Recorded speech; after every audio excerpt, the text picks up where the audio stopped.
रामराम शेतकरी मित्रांनो, मी संतोष रोडे पाटील, फळबाग सोबती. आज आपण डाळिंब बागेमध्ये खतांच्या नियोजनावर चर्चा करूयात. सर डाळिंब बहारामध्ये किंवा डाळिंब बागेमध्ये इन जनरल खतांचं नियोजन सोबत वेळ ह्या गोष्टी ज्याला साधता येतात त्याच्यासाठी उत्पादन काढणं खूप सोपं होऊन जातं. आता आपण आंब्या बहाराचं पाणी पहिलं दिलेलं आहे, दुसरं पाणीसुद्धा आपण आता सुरू केलेलं आहे. पहिल्या पाण्यानंतर रासायनिक खतं द्यावे किंवा पहिल्या पाण्याच्या अगोदरच ज्यावेळेस आपण भरखते भरतो, विशेष करून शेणखत वगैरे, त्याच्यानंतरसुद्धा आपण रासायनिक खत टाकून थोडंसं त्याला माताळून जर टाकलं तर हे योग्य पद्धत असते, माती आड करून. माती आड करून. आता सगळ्यात महत्त्वाचं हे आहे की डाळिंब बागेमध्ये खताचं नियोजन म्हणजे कसं असावं, त्याची मात्रा किती असावी, कसं प्रमाण असावं, जेणेकरून चांगली फूट निघेल. पण फूट काढण्यासाठी सगळ्यात अगोदर चांगली चौकी बनणं आवश्यक असतं. जर चौकी व्यवस्थित बनली तर मादीकळीचं प्रमाण पण चांगलं असतं आणि लांब मादीकळी निघाली तर फळसुद्धा चांगल्या साईजचं होऊन जातं. आता डाळिंब बागेमध्ये एक रेशो सगळ्या शेतकऱ्यांनी लक्षात ठेवायचं, आणि तो रेशो आहे 25-25-50चा. 25-25-50चं. 25% जैविक खतं, 25% ऑर्गॅनिक खतं, सेंद्रिय खतं, आणि 50% रासायनिक खतं. म्हणजे डाळिंब बागेमध्ये बाकी बागांपेक्षा रासायनिक खतांचं प्रमाण थोडंसं जास्त पाहिजे असतं, कारण आपल्याकडे काडी संख्या कमी असते, फळ संख्या कमी असते आणि आपल्याला साईज करायची असते. त्यामुळं रासायनिक खतांचा उपयोग जो आहे तो डाळिंब बागेमध्ये विशेष करून थोडासा जास्त प्रमाणामध्ये असतो. तर 50% रासायनिक खतं, 25% सेंद्रिय खतं आणि 25% जैविक खतं. म्हणजे सर एकात्मिक खत व्यवस्थापन यालाच म्हणतात. खत व्यवस्थापन यालाच म्हणतात, इंटिग्रेटेड फर्टिलायझर मॅनेजमेंट आपण ज्याला म्हणतो. अच्छा, ठीक आहे. तर याच्यामध्ये आता रासायनिक खतांमध्ये प्रश्न पडतो शेतकऱ्यांना की काय घ्यावं. आता काय घ्यावं हे कोणत्या वेळेत घ्यावं याच्यावर ठरतं. तर आपण आता सध्या चर्चा करूयात की डाळिंब बहार, आंब्या बहार फोडताना कोणते खतं घ्यायचे, कोणते रासायनिक खतं घ्यायचे. जसं एकात्मिक खत व्यवस्थापनामध्ये आपण जसं बघितलं 25% तुमचे 50% रासायनिक खतं आहेत. त्या 50%मध्ये एकरी एका एकरामध्ये नॉर्मली 350-400च्या आसपास झाडं असतात. लागवडीच्या अंतरावर ते व्हॅरी करतात. तर एकरी खताचं जे व्यवस्थापन आहे रासायनिक खतांमध्ये, तर याच्यामध्ये एकरी 4 बॅग ज्या आहेत त्या तुम्हाला घ्यायच्या असतात.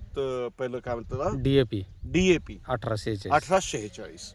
त्यानंतर 2 बॅगा घ्यायच्या असतात पोटॅशच्या, आणि पोटॅशमध्ये सुद्धा प्रिफर करायचं MOP. म्युरेट महाग असतं म्युरेट ऑफ पोटॅश, थोडंसं महाग असतं पण झाडांसाठी चांगलं असतं. बरोबर. ठीक आहे. 2 बॅगा तुम्हाला सिंगल सुपर फॉस्फेटच्या घ्यायच्या असतात, SSP आपण ज्याला म्हणतो. त्यानंतर मॅग्नेशियमची मात्रा सुद्धाच खूप चांगली पाहिजे. जवळजवळ एका एकरासाठी 25 ते 30 किलोच्या आसपास मॅग्नेशियमचं प्रमाण ठेवायला पाहिजे. सल्फर, जसं तुम्ही बघितलं की NPK सोबत आजकाल सल्फर जे आहे ते सगळ्याच बागांमध्ये एक चौथं प्राथमिक न्यूट्रिएंट आपण ज्याला म्हणतो, ते प्रथम अन्नद्रव्य चौथा घटक सल्फर म्हणून आपण म्हणतो, किंवा विद्यापीठ त्याला मान्यता देतं. हो. तर 10 ते 12 किलो सल्फरचं प्रमाण ठेवायचं, आणि सोबत मायक्रोन्यूट्रिएंटचा डोस तुमच्या झाडाचं वय किती आहे याच्यानुसार ठरवायचं असतं. जर तुम्ही 16 महिन्याचं जर झाड फोडलं तर मायक्रोन्यूट्रिएंटची मात्रा जी आहे ती जवळजवळ 20 किलोच्या आसपास पाहिजे. आणि जर तुम्ही 18 महिन्याचं प्रति एकरी का प्रति एकर, बर, आणि जर तेच 18, 19, 20 महिन्याचं असेल तर तुमची मायक्रोन्यूट्रिएंटची मात्रा 30 किलोच्या आसपास प्रति एकर असायला पाहिजे. म्हणजे हे जे 5 वेगवेगळे खतं आहेत, 6 वेगवेगळे खतं आहेत, यांचं प्रमाण तुम्ही लक्षात ठेवायचं. आणि ओव्हरऑल व्यवस्थापनामध्ये 50% तुमचे रासायनिक खतं असतात. ठीक आहे. त्यानंतर जैविक खतं. आता जैविक खतं का जरुरी हे आपण अगोदर समजून घेऊयात. जैविक खतांचं काम काय असतं. जे रासायनिक खतं आहेत, जे सेंद्रिय खतं आहेत, यांना झाड घेईल अशा स्थितीमध्ये त्याला रूपांतरित करायचं त्याचं काम असतं, कन्व्हर्जनचं काम असतं. जसं जैविक खतामध्ये तुम्ही बघितलं पोटॅश सॉल्युबलायझिंग बॅक्टेरिया किंवा तुमचा फॉस्फेट सॉल्युबलायझिंग बॅक्टेरिया जे आहेत, PSB KSB आपण याला म्हणतो, हे काय करतात की जे आपण पोटॅश टाकलेलं आहे रासायनिक खताच्या रूपांमध्ये, ते मुळांपर्यंत पोहोचण्याचं काम हे जैविक खतं करतात, हे बॅक्टेरियाज करतात. ठीक आहे. आणि त्या खताला ते कन्वर्ट करतात अशा रूपामध्ये की व्हाईट रूट जे आहेत ते जे मुळं त्याला लवकर शोषून घेतात आणि ते झाडाला व्यवस्थित रूपामध्ये मिळून जातं. तर जेवढे जैविक खतं असतात यांचं सपोर्टिंग रोल असतो, यांचं काम जे आहे ते मदत करतं, रासायनिक खतांना घेण्यासाठी मदत करतं. मग सर हे हे सगळ्यात महत्त्वाचं. जैविक खतामुळं काही उत्पादनात वाढ होते का? बिलकुल वाढवते. कारण जेवढं तुमच्या बाकी खतं तुम्ही जे सेंद्रिय खतं टाकले आहेत, रासायनिक खतं टाकले, हे जेवढं जास्त झाड घेऊ शकेल तेवढं झाडामध्ये ताकद येईल आणि त्या ताकदीमधूनच तुमचं उत्पादन वाढेल. होणार आहे. मग ते गुंडी सेटिंगच्या वेळेस असेल, चौकी काढायच्या वेळेस, आता सध्या आपण चौकी काढणार आहोत, चौकी काढायला थोडासा टाईम लागायला पाहिजे. जी डाळिंब बागेमध्ये जे व्यवस्थित चौकी आपण ज्याला म्हणतो, ही 25 ते 30 दिवसामध्ये निघते. म्हणजे डाळिंब बागामध्ये जर 25-30 दिवसापर्यंत तुमच्या चौकीवर जर फूट दिसत नसेल तर चिंता करण्याची गरज नाही आहे, टेन्शन घ्यायची गरज नाही आहे. बऱ्याचशा बागांमध्ये होतं की आपण पाणी दिलं त्यानंतर 15-20 दिवसामध्येच कळी दिसायला लागते आणि शेतकरी खुश होऊन जातो, बल्ले बल्ले होऊन जातो. पण काही दिवसांनी कळतं की त्याच्यामध्ये नर संख्या जास्त आहे, मादी संख्या कमी आहे आणि तो नर तर गळून जाणार आहे.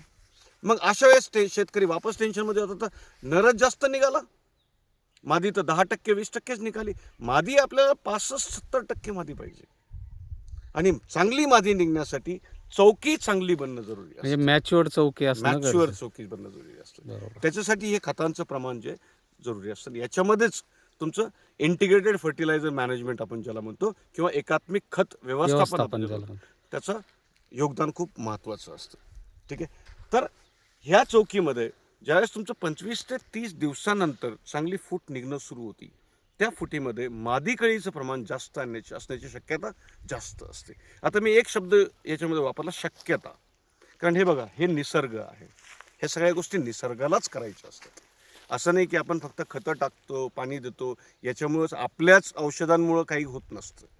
हां, त्याचा एक सपोर्टिंग रोल असतो, ते झाडालाच काढायचं असतं, झाडाला आपल्याला ताकद द्यायची असते आणि झाड त्याप्रमाणे हो. आपल्याला म्हणजे झाड कळी काढण्याच्या अवस्थेत आणल्यानंतर ते कळी काढण्यासाठी आपण ताकद देण्याचं काम करतो, हे की बिलकुल नाही? ते कळी काढण्यासाठी सपोर्टिंग रोल आपला आहे. सपोर्टिंग रोल आपला आहे. बरं बाकी निसर्ग आहे, तो आहे, बरं आता सर मेहनत आहे शेतकऱ्याची, बरोबर निघतं. 2 टप्पे सांगितले तुम्ही. आता राहिलेले 25% जे सेंद्रिय खत व्यवस्थापन, त्याच्यामध्ये कसं डाळिंबात कसं असतं आता व्यवस्थापन? डाळिंबामध्ये काय आहे की सेंद्रिय खत एक तर चांगलं कुजलेलं पाहिजे.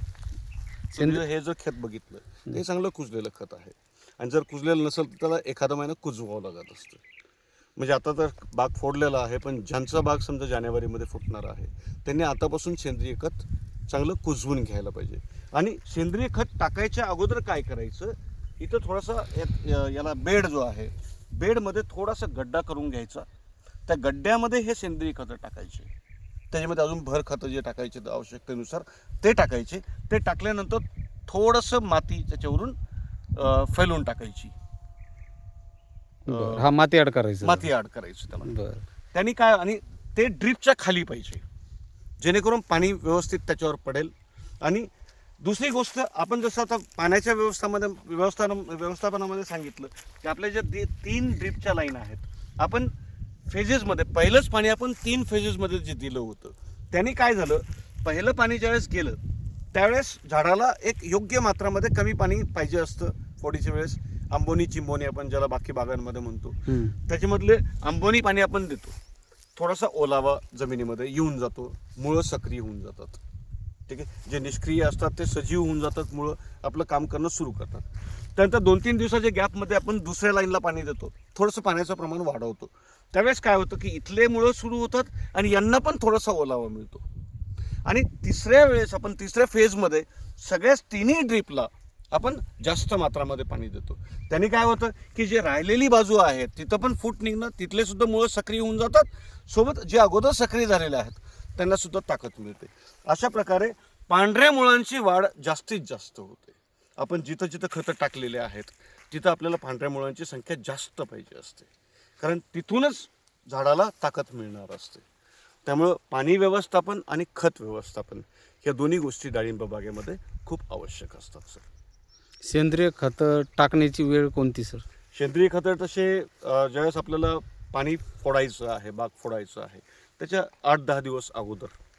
अच्छा, खड्डा म्हणजे करूनच ज्यावेळेस भरायचे. एक व्यवस्थित म्हणजे सेंद्रिय खतामध्ये आपण शेणखत, गांडूळ खत, कंपोस्ट खत, बिलकुल बिलकुल जे काही कुजवलेली खतं असतील ते कुजवलेली. आपल्याला भरायची.